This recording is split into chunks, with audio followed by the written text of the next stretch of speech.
اسلام ہم کو ادب کی تاکید کرتا ہے، ڈسپلن کی تاکید کرتا ہے، زندگی کے ہر شعبے میں اسلام کو کہتا ہے کہ ادب اور ڈسپلن کو ملوث رکھو۔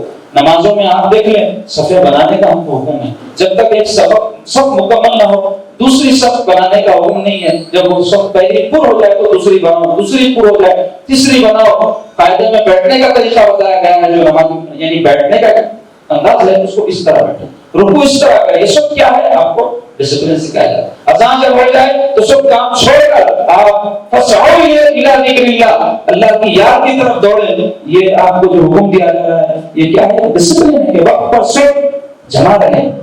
اسی طرح حج ڈسپلن سکھا رہا ہے، روزے کے اوقات کہ یہ ٹائم تک سحر کر لو، اس کے بعد اگر کرو گے تو روزہ نہیں، یہ ٹائم پر افطار کرو اس سے پہلے کرو گے تو روزہ ٹوٹ جائے گا۔ یہ کیا ہے؟ ڈسپلن ہے۔